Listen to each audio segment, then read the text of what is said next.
So good morning. और आज हम लोग इस वीडियो में बात करने वाले हैं सम्राट अशोक के बारे में। सम्राट अशोक के साइकोलॉजी के बारे में। सम्राट अशोक सोचता कैसे था, ठीक है। तो शायद आप में से बहुत किसी को सम्राट अशोक के बारे में शायद में भी नहीं पता हो अच्छे से, तो एक बार एक जनरल इंट्रोडक्शन ले लेते हैं कि सम्राट अशोक थे कौन, ठीक है। मौर्य साम्राज्य के राजा थे, ठीक है। मौर्य साम्राज्य की शुरुआत की थी चंद्रगुप्त मौर्य ने। उनके बेटे थे बिंदुसार, और उनके बेटे थे सम्राट अशोक, ठीक है। और अगर लड़ाई की बात की जाए तो सबसे ब्रूटल लड़ाई जो उन्होंने लड़ी वो है कलिंग का युद्ध, जो प्रेजेंटली उड़ीसा में पड़ता है। और इसमें करीब करीब 1 लाख लोग मरे थे। और 268 बीसी में 1 लाख लोगों का मरना, मतलब ये कोई छोटा ही वॉर नहीं थी, बहुत बड़ी वॉर थी।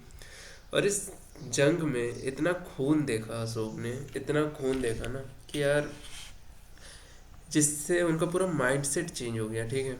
इतना खून देखने के बाद वो फिर बुद्धिज़्म को अपना लिया उन्होंने। फिर उन्होंने अहिंसा का रास्ता चुना। उन्होंने कई सारे चीज़ें ठीक की, समाज में चले गए। बट इन सब का एक रिजल्ट ये भी हुआ ना कि जो मौर्य साम्राज्य था उसका पतन स्टार्ट हो गया सम्राट अशोक के बाद, ठीक है। तो हम लोग उनकी साइकोलॉजी के बारे में बात करेंगे इसमें, ठीक है, कि एक्चुअली उनकी साइकोलॉजी ऐसी हुई कैसे, क्या चाहिए था उन्हें, उनका बचपन कैसा था, उनकी वे ऑफ थिंकिंग क्या थी जिसकी वजह से वो इतने बड़े सम्राट बने, वो क्यों इतने जंग लड़े, फिर लास्ट में ऐसा क्या हुआ जिसकी वजह से उनका माइंडसेट शिफ्ट हो गया, ठीक है।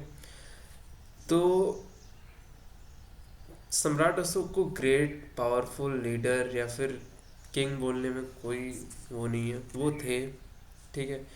वायलेंस था उनमें। अगर स्टार्टिंग का स्टेज देखा जाए तो सम्राट अशोक में वायलेंस बहुत ज़्यादा था, ठीक है। फिर कहीं ना कहीं उनका जो मेंटल ट्रांसफॉर्मेशन था ना वो हुआ। वो कहीं ना कहीं कम्प्लीटली चेंज्ड हो गए एक लड़ाई को देख करके या टाइम को देख करके। एम्बिशियस इतने ज़्यादा थे कि उन्होंने इतना बड़ा साम्राज्य स्थापित किया। तो सबसे पहले उनके बचपन में चलते हैं कि how he think about the things. तो अगर चाइल्डहुड की बात करें तो उनका चाइल्डहुड थोड़ा सा नेग्लिजेंस में रहा है। मतलब सोच सोच के देखो कि आप एक राज्य के राजकुमार हो, बट आपके पिताजी आपको वो सम्मान नहीं दे रहे हैं, आपके माताजी आपको उतना प्यार नहीं दे रही है, तो कहीं ना कहीं आपके मन में एक ट्रॉमा रहेगा, या फिर आप अपने बचपन को सही से इंजॉय नहीं कर सकते हो, या फिर कहीं ना कुछ नापसंद वाली फीलिंग आ जाती है मन में, ठीक है। तो सम्राट अशोक के साथ यही था कि उनके चाइल्डहुड में उनके फैमिली ने उनको काफ़ी नेगलेक्ट किया, अंडर एस्टिमेट किया, ठीक है। उनके फादर जो बिंदुसार थे, उनकी जो स्टेप मदर थी, वो उनको पसंद नहीं करती थी। फिर ये एक रिजेक्शन, कहीं ना कहीं इनसिक्योरिटी बनी, ठीक है, जिसकी वजह से उनके मन में गुस्सा डेवलप हुआ। और ये गुस्सा हमें दिखता है जब हम उनकी कहानी पढ़ते हैं या फिर उनके बारे में पढ़ते हैं, तो हमें ये चीज़ें समझ आती है कि हाँ यार, इस बंदे के साथ कुछ तो ऐसा हुआ है, वरना क्यों कोई इतना, मतलब वो दिखाएगा। एक चीज़ मैं हमेशा बोलता हूँ ना कि तुम्हारे इमोशंस बहुत स्ट्रांग होते हैं। तुम्हारे इमोशंस वो एक ऐसी चीज़ है ना जो तुम्हें चेंज करके रख देंगे टाइम के साथ साथ, ठीक है। तो सम्राट अशोक के बचपन का जो सिनेरियो था ना, उसकी वजह से उनके मन में एक गुस्सा आया, और उस गुस्से को उन्होंने कहीं ना कहीं वॉर में या फिर कहीं ना कहीं वॉयलेंस में कन्वर्ट कर दिया, ठीक है। अब अगर बिहेवियर की बात करें उनके, ठीक है, तो एक तो ये रह गया कि इतने नेग्लिजेंस के बाद उनके मन में एक ये बात रही कि मुझे खुद को प्रूव करना है, ठीक है। और मुझे खुद को प्रूव करने की इतनी स्ट्रांग अर्ज थी ना उनके मन में, क्योंकि उन्होंने बचपन से ही एक नेग्लिजेंस देख लिया था। तो अब वो चाहते थे मुझे बस खुद को प्रूव करना है अपने परिवार के सामने, अपने राज्य के सामने, अपने प्रजा के सामने। सॉरी, आई एम सॉरी, वो एक कॉल आया था। तो मैं बिहेवियर साइंस की बात कर रहा था, ठीक है। अब कोई इंसान है, ठीक है, उसका चाइल्डहुड इतनी ट्रॉमा में बीता है ना, तो अब उसके बिहेवियर में एक चीज़ तो एंगर आ गई। दूसरी चीज़ इससे क्या हुआ कि उसे खुद को प्रूव करने की एक अर्ज आ गई कि मुझे खुद को प्रूव करना है, चाहे वो फैमिली के सामने हो, चाहे प्रजा के सामने हो, चाहे किसी भी चीज़ के सामने हो, ठीक है। अब इसकी वजह से कहीं ना कहीं एक अग्रेसिव बिहेवियर आता है उसके मन में, ठीक है, कि यार जो बैटल फील्ड में या फिर उसका जो ट्रेनिंग पीरियड चला, या फिर जब वो सीख रहा था लड़ाई करना, तलवारबाजी या फिर अलग अलग बैटल्स के टेक्निक, उस समय कहीं ना कहीं उसके बिहेवियर में एक एग्रेसिवनेस आ गई थी, ठीक है। देन एक होता है कि जब आप बचपन में, आपका बचपन ऐसा गुजरता है ना, तो कहीं कहीं सप्रेशन होता है आपके इमोशंस का। अब ये रियल लाइफ में समझना ज़्यादा आसान है, आपके साथ, आप में से भी शायद में भी बहुत किसी के साथ ऐसा हो कि अगर आपके इमोशन को सप्रेस किया जाए ना, तो आप कहीं ना कहीं कभी ना कभी फटोगे। और जब फटोगे ना, तब अलग ही जाओगे, ठीक है। दर्द को अगर आप एक्सप्रेस नहीं कर रहे हो, दर्द को अगर आप सप्रेस कर रहे हो ना, तो ये बहुत अच्छी बात नहीं है। ये कहीं ना कहीं आपको अंदर से एक चलता फिरता टाइम बॉम्ब बना सकती है, ठीक है। आप कभी ना कभी फटोगे और बहुत बुरा फटोगे। या तो आप दूसरों की ऐसे के तैसे कर दोगे, या फिर खुद की कर दोगे। तो इमोशनल सप्रेशन ना करना इज़ बेटर ऑप्शन। उससे आप लाइट रह सकते हो, खुश रह सकते हो। और कई बार इमोशनल सप्रेशन अच्छा भी होता है, लेकिन मैं नहीं कहता कि इमोशन को सप्रेस करना सही है, ठीक है। अपने दर्द को, अपने अंदर के जो भी चीज़ें तुम्हें नहीं पसंद है, उनको ओपनली एक्सप्रेस करो, बताओ सामने वाले को कि यार मुझे इन चीज़ों से दिक्कत हो रही है, ठीक है। उसके बाद एक कहीं ना कहीं उनके मन में एक और इमोशन था कि वो रिबेल हो गए थे। मतलब कि वो अगेंस्ट थे जो भी गलत चीज़ें वहाँ पे हो रही थी, ठीक है। मतलब अथॉरिटी के साथ नहीं थे वो, क्योंकि अथॉरिटी का कम्प्लीटली वो मानते भी नहीं थे। उनके मन में एक एक अलग सी रिबेलियन वाला कैरेक्टर आ गया था, ठीक है। वो डिसिप्लिन्ड थे, बहुत ज़्यादा डिसिप्लिन्ड थे, अपने ट्रेनिंग को बहुत अच्छे स्तर पे ले जा रहे थे। उनके मन में गुस्सा था, उन्होंने अपने इमोशन को सप्रेस करके रखा था, दर्द को एक्सप्रेस नहीं कर रहे थे। मतलब उनका जो बिहेवियर साइन था ना चाइल्डहुड का, वो कुछ ऐसा था, ठीक है। अब बात होती है कि क्या है इसका सार, क्या है इसका समरी, क्या है यहाँ यहाँ तक के पॉइंट का। यहाँ तक के पॉइंट का एक समरी यही है ना कि जो बच्चा, ठीक है, या फिर जो पर्सन है, उसको अगर बचपन में प्यार नहीं मिले, अगर उसको बचपन में वो रिकॉग्निशन नहीं मिले ना, तो बड़ा होने के बाद ना वो पावर की ओर जाता है। वो पावर ढूंढता है जिससे उसको रिकॉग्निशन मिले उन लोगों से जिनसे वो चाहता था, ठीक है। तो सम्राट अशोक की कहानी यहाँ से शुरू होती है, ऐसे बचपन, ऐसे इमोशंस के साथ, ठीक है। तो अगर डीप साइकोलॉजिकल शिफ्ट्स के बारे में आप बात करते हैं कि उनके साइकोलॉजी में कैसे कैसे शिफ्ट आए जैसे जैसे वो बड़े हुए, ठीक है। अब आता है जब वो राजकुमार बन रहे हैं, राजकुमार से राजा की ओर जा रहे हैं, ठीक है, जब वो गद्दी संभालेंगे, ठीक है। तो अब साइकोलॉजिकल शिफ्ट क्या हुआ, ठीक है। जब उन्होंने अपना राज्य संभाला ना, तो उनके मन में, उनके दिमाग में सिर्फ एक गोल था, दैट इज एक्सपेंशन। वो अपने सारी स्किल्स, अपनी लड़ाई बस एक चीज़ पे फोकस रखे थे कि मुझे एक्सपेंड करना है, ठीक है। उनकी पूरी की पूरी स्ट्रेटेजी ही यही थी कि यार मुझे एक्सपेंड करना है, एक पर्टिकुलर एरिया तक एक्सपेंड करना है, ठीक है। वो रुकना ही नहीं चाहते थे, ठीक है। अब क्या ट्रेड्स रही होंगी उनकी उस समय जब उनके दिमाग में ये चीज़ आई कि मुझे एक्सपेंड करना है और that is my only goal of my life. तो क्या ट्रेड्स आई होंगी उनके मन में, उनके मन में, या फिर उनके बिहेवियर में, या फिर उनके एक्टिविटीज़ में क्या कौन सी ट्रेड्स हमें देखने को मिलती है। एक तो वो हाईली एम्बिशियस थे, उनके गोल्स बहुत बड़े थे। अपने एम्पायर को दुनिया का सबसे बड़ा एम्पायर बनाना चाहते थे, अपने राज्य को दुनिया का सबसे बड़ा राज्य बनाना चाहते थे। एक जुनून था उनके खून में कि मुझे ये चीज़ करनी है, ठीक है। मैनिपुलेटिव थे। मैनिपुलेटिव कहने का मतलब है कि जो भी उनके, मतलब पॉलिटिकली राइवल्स कह लो, ठीक है, या फिर पॉलिटिकली जो जिनके अगेंस्ट वो लड़ रहे थे, उनके मन में कहीं ना कहीं एक डर, एक हेजिटेशन आ गई थी कि यार ये तो, इनसे जीत पाना ही बहुत मुश्किल है। उन्होंने अपना ऑरा ऐसा बनाया सम्राट अशोक ने कि यार जो उनके दुश्मन थे या फिर जिनसे वो लड़ रहे थे ना, वो खुद ब खुद सरेंडर करने को तैयार हो जाते थे। इतना, मतलब इस लेवल का उनमें जुनून था, इस लेवल का उनमें पागलपन था, ठीक है।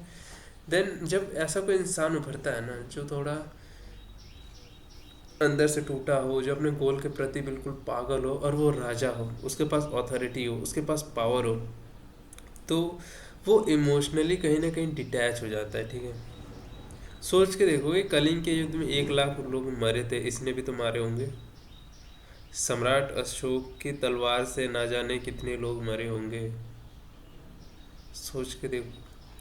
तो जब कोई इंसान लोगों को मारता है ना, तो कहीं ना कहीं वो इमोशनली डिटैच होता है, ठीक है।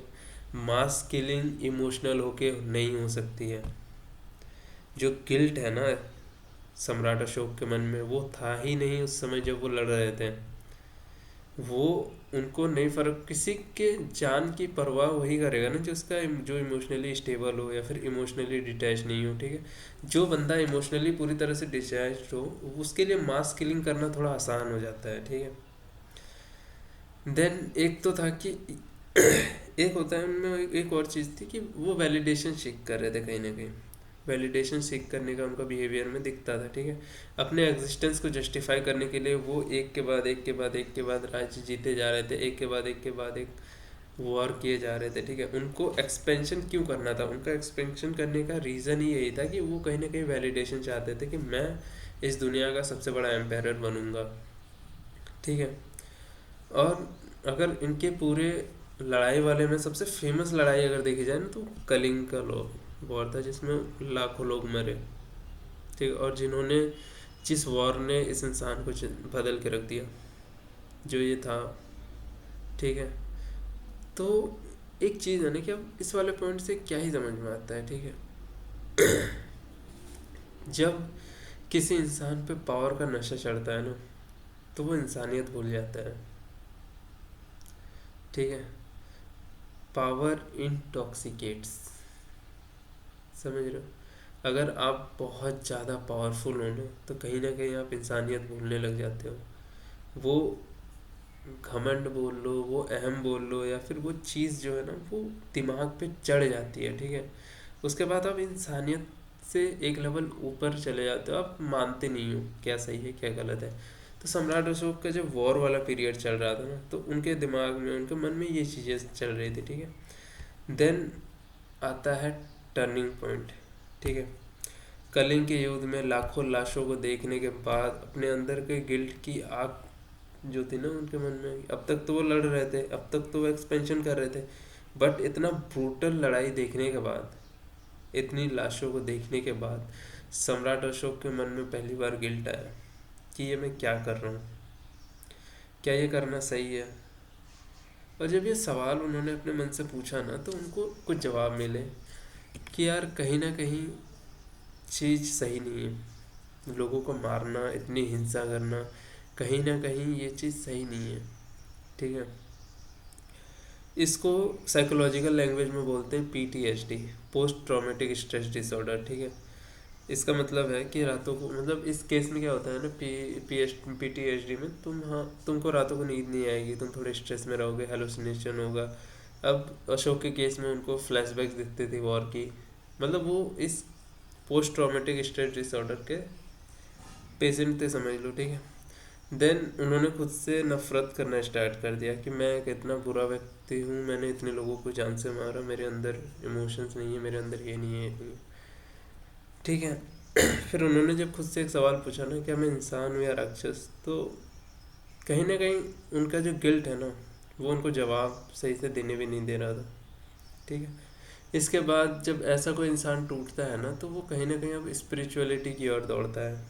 तो सम्राट अशोक भी टूटने के बाद स्पिरिचुअलिटी की ओर जाने लगे, उन्होंने बुद्धिज़्म को अपनाया, बुद्ध की शांति दया के प्रिंसिपल्स पे चलने लगे, ठीक है।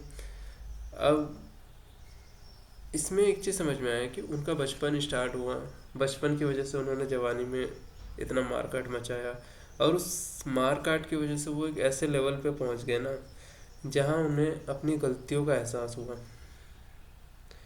अब जब अपनी गलतियों का किसी इंसान को एहसास हो जाता है तो अब वो उन गलतियों को सुधारना चाहते हैं, ठीक है। तो अब ये दया धर्म और सेवा के प्रिंसिपल पर चलने लगे, ठीक है। अब जो सम्राट अशोक सिर्फ एक राजा नहीं थे, अब वो दूसरों के लिए मार्गदर्शक बन गए, दूसरों को दूसरों को सिखाने लग गए, दूसरों के प्रोस्पेक्टिव को थोड़ा बदलने लग गए। उन्होंने बताया कि नहीं, टेर मतलब किसी को डरा के रखना या फिर अपने प्रजा को सिर्फ डराना शायद राज करने का सही तरीका नहीं है। शासन की उचित व्यवस्था नहीं है कि आपने इतने युद्ध किए हैं कि आपकी प्रजा ही आपसे डरने लग जाए। सोच के देखो कि सम्राट अशोक एक ऐसे पॉइंट पे थे ना जहाँ पे उनसे टकराने वाला भी कोई नहीं था, उनके अगेंस्ट जो लोग रहते थे वो डरते थे। तो किस लेवल का टेरर फैलाया होगा उन्होंने, ठीक है। तो कहीं ना कहीं उनके मन में एक चीज़ आई कि नहीं, इतना नहीं डर होना चाहिए किसी व्यक्ति को लेकर के। अगर प्रजा अपने राजा से डरने लग जाए तो वो प्रजा क्या ही कर सकती है।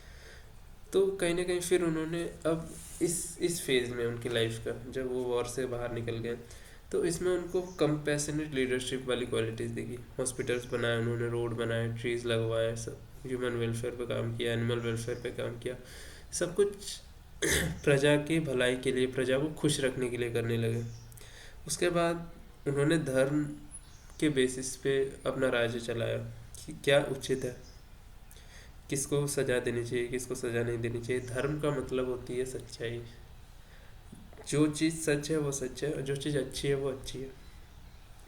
देन इन्होंने अपने पास्ट को लेकर के अपने पापों का प्रायश्चित करने लगे अलग अलग तरीक़ों से, ठीक है। और बुद्धिज़्म अपनाने के बाद कहीं ना कहीं इमोशनली थोड़ा स्टेबल हो गए, ठीक है। फिर जब लोगों से बातें करने लगे, मतलब कहीं ना कहीं वो थोड़ा अग्रेसिवनेस उनमें कहीं ना कहीं ख़त्म सी होने लग गई, ह्यूमैनिटी बहुत ज़्यादा आ गई। उसके बाद एक चीज़ होता है ना कि सम्राट बनना आसान है, बट धार्मिक सम्राट बनना बहुत मुश्किल है। धार्मिक सम्राट कहने का मतलब है कि तुम एक ऐसे सम्राट हो जिसने हर चीज़ चेंज कर दी अपनी लाइफ की। अब मैंने जैसे ये पूरी स्टोरी बताई ना, तो मैंने उनके चाइल्डहुड से लेकर के यहाँ इस लेवल तक मैंने बताया। इसमें 3 चीज़ें थी। उनके चाइल्डहुड में उनको ट्रॉमा मिला, जिसकी वजह से उनमें अग्रेसिवनेस आया। उन्होंने अपनी जवानी में बहुत सारे युद्ध लड़े, और उन युद्ध को लड़ने के बाद उन्हें गिल्ट मन में आया, ठीक है। ये 3 फेजेस थे उनकी लाइफ के। अब अगर लेगेसी की बात की जाए तो अशोका का जो ट्रांसफॉर्मेशन था वो इतना पावरफुल था कि वो एक कैरेक्टर आर्क का सिंबल बन गया। दैट मीन्स कि अगर उनके स्टार्टिंग फेज देखे तो कहीं ना कहीं डार्कनेस थी, वो धीरे धीरे धीरे धीरे धीरे धीरे लाइटनेस में कन्वर्ट होने लग गई, ठीक है। उनके डिसीजंस लगभग लगभग पूरी तरीके से चेंज थे। पहले जो इंसान एक्सपेंशन पे सिर्फ ध्यान दे रहा था, अब वो प्रजा की अपनी गवर्नेंस पे ध्यान देने लगा, ठीक है। उसके प्रजा के लिए क्या अच्छा है उस चीज़ पे ध्यान देने लगा, ठीक है। और कई सारे इम्पैक्ट, जैसे अशोक चक्र हमारे जो नेशनल फ्लैग में है, उसके अलावा जो मतलब और भी कई सारे हैं चीज़ें हैं जो उन्होंने किया था, जो जिन्हें हम लोग याद रखते हैं, ठीक है। सम्राट अशोक की कहानी या फिर उनके साइकोलॉजिकल एक्सपेक्ट कुछ इस तरह के थे, जैसे मैंने तुम्हें बताने की कोशिश की है। उम्मीद है कि तुम लोग कुछ सीख गए होगे, या फिर इस चीज़ को अपनी लाइफ से थोड़ा सा क्या बोलते हैं, कनेक्ट करने की कोशिश कर सकते हो। तो एक बात है ना, जो अपने आप से जीत जाए वही सच्चा सम्राट हो सकता है। मतलब कि ये जंग बाहर से नहीं है, ये जंग तुम्हारी खुद के अंदर से है। इस बात को थोड़ा समझने के लिए कोशिश करते हैं कि जिस इंसान ने बाहर इतनी तबाही मचाई, उसका इनर क्या बहुत शांत था, वो अंदर से खुश था। जवाब है नहीं। अगर वो अंदर से खुश रहता ना तो शायद वो इतना चेंज नहीं होता, ठीक है। तो अंदर से खुश होना एक डिफरेंट चीज़ है, और बाहर से लड़ाई करना, बाहर से अग्रेसिव होना, वो बिल्कुल ही अलग चीज़ है। तो जो इंसान बाहर से खुश दिख रहा हो वो लगता नहीं है कि अंदर से खुश हो। मतलब कि लड़ाई कहीं ना कहीं हमारे अंदर है, और उस लड़ाई को जीतना ज़्यादा ज़रूरी है, ठीक है। खुद को सच बोला करो, खुद से झूठ मत बोलो, ठीक है। अशोक एक मल्टी डायमेंशनल कैरेक्टर थे। मतलब कि उनके लाइफ में हमें सारे इमोशंस देखने को मिल जाते हैं, ठीक है। एक तरफ पावर है, दूसरी तरफ गिल्ट है, कहीं ना कहीं रिग्रेट है अपनी चीज़ों को लेकर के, फिर उन सब चीज़ों को ठीक करने की एक जंग है, ठीक है। तो उनके इस पूरे जर्नी में ना हमें मल्टीपल इमोशंस दिखते हैं, मल्टीपल चीज़ें दिखती हैं, और उम्मीद है कि इस वीडियो से आपने बहुत कुछ सीखा हो, ठीक है। थैंक यू मेरे यहाँ तक पहुँचने के लिए। अगले वीडियो पे हम लोग फिर किसी की बात करेंगे। ज़्यादा चांसेस है मैं चंद्रगुप्त मौर्य पर वीडियो बनाऊँ एक, देन डिसाइड करते हैं क्या करना है। Thank you so much. और 20 मिनट की वीडियो रही है, और अगर आपको मुझे डीएम करना हो ना, अगर कुछ पूछना हो, या फिर जो मैंने लेक्चर लिया इसके नोट्स चाहिए हो, तो आप मुझे डीएम कर सकते हो। मेरे इस यूट्यूब चैनल पे मैं अपना इंस्टाग्राम आईडी डाल दूंगा, वहाँ पे मुझे डायरेक्ट डीएम करके आप मेरे नोट्स ले सकते हो।